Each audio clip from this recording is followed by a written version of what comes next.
line to start the third.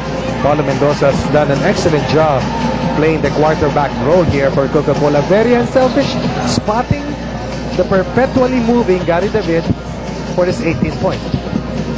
And we're down to 8 minutes and 11 seconds in this third quarter. Gary David's got 21 points already here, sir. Yep. 7 quick points here in the third. That's 7 out of Coca-Cola's 13 points here in the third. Nakawala na, no? Then now Santa Lucia is trying to play catch up here. Probably had a nice bottle of Coca-Cola during the halftime break.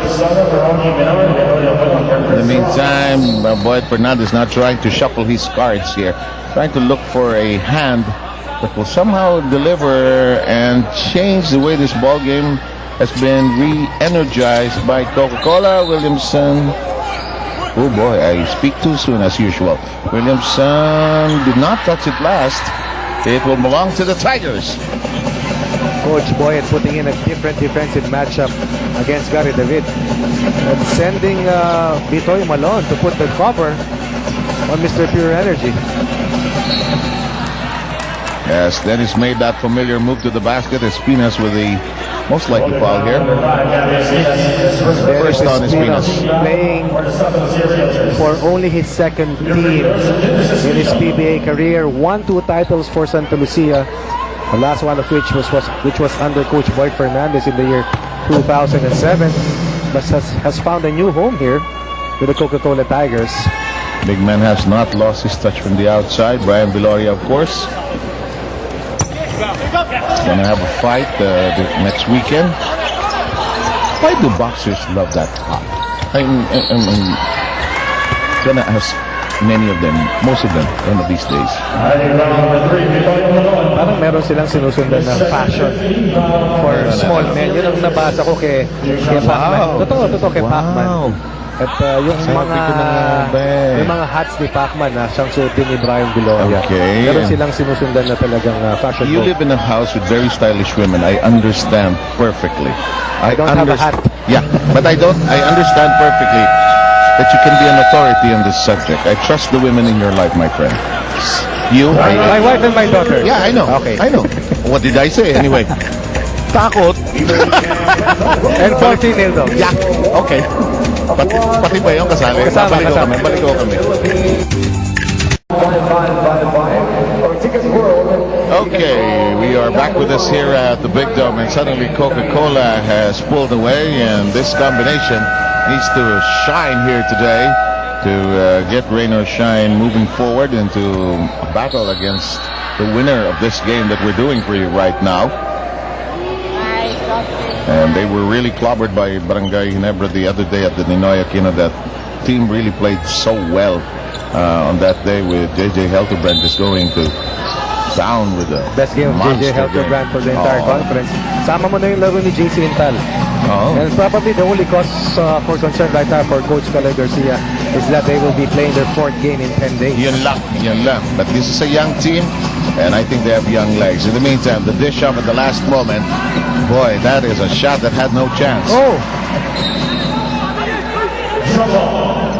Once again, Santa Lucia in the quarter, 20% shooting, 15-3 run by Coca-Cola in the first 4 minutes of the third quarter. And once again, Santa Lucia continues to struggle with its confidence in hitting point-blank jumpers. Wala silang spark plug, wala silang fire. Si Anthony Johnson ang talagang leader nila tama dyan. Agree ako doon. Pero isang local sana. Usually, di ba, si Josh Orbistondo. Pumuputok. Kakagat, puputok yan, o kaya si Bonbon Custodio. Josh is on the floor. Let's see if catches fire. He hasn't been playing that many minutes in this game. Let's see if that changes here. Johnson zigzagging through traffic, gets it to drop, and he'll visit the line after the foul. Maybe that's the start, Ronnie. Only the second conversion of Anthony Johnson from the field. 2 of 11 from the 2-point area. 0 out of 3 so far from the 3.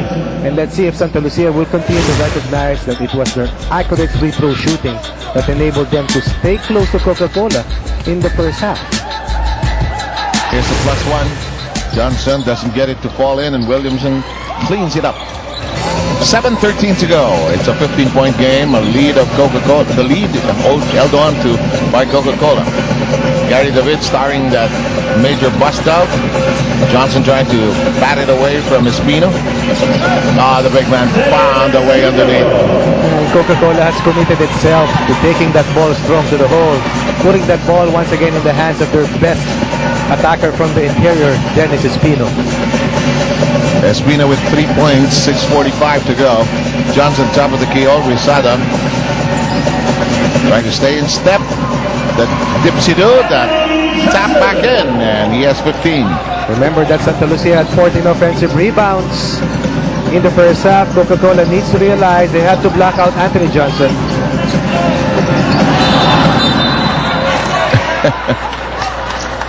Big men when they fall, it's always a scary situation.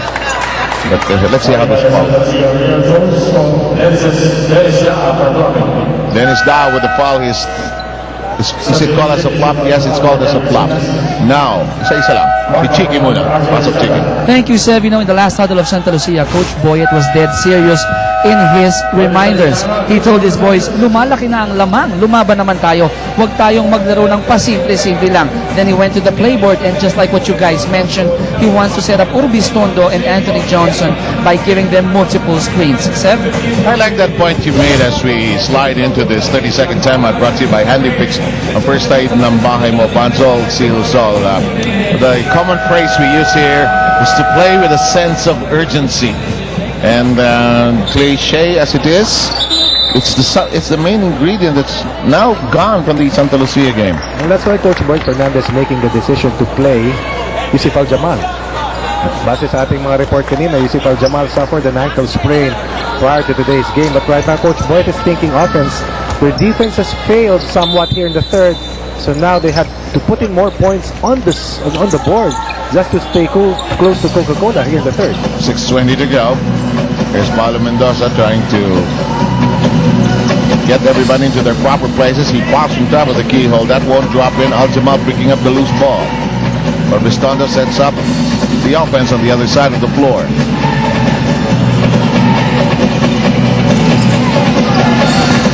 Johnson circles out. 0-4 from the three-point area. Hirap siya dun sa outside shot niya, no? Parang ang lakas masyado ng wrist action. Hinanapan ng paraan ni David. That won't bite. And here's Al-Jamal to Omolon. Omolon sees Williamson waiting for him. The shot will not work. Johnson scratches for it. It will stay on the Santa Lucia side of the floor. We talked about the shooting woes of Anthony Johnson, but somehow it has rubbed off on the confidence level of the rest of the local Maybe unit so. of Santa Lucia. And this is a team that normally rides on the shoulders of the explosiveness of Anthony Johnson's consistency in putting the points on the scoreboard for the Realtors. Oh! Ay, nasa stock pa ni makapagaling ng tawag.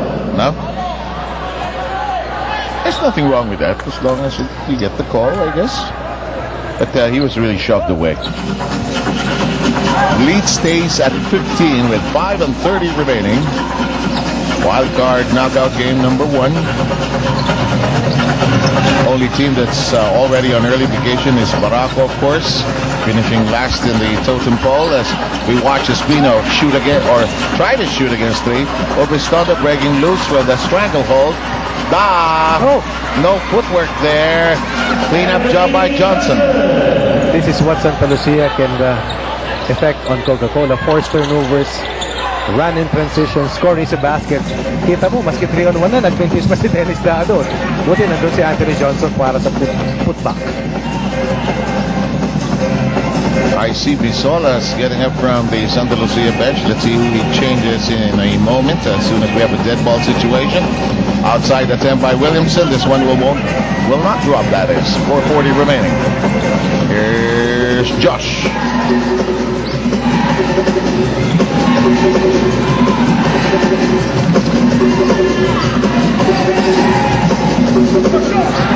Neat steal. Lazy pass, read cleanly by Macapagal. Williamson scoots in the air. Excellent stop by Coca-Cola and Mark Macapagal with that defensive stop and a nice find to the streaking John.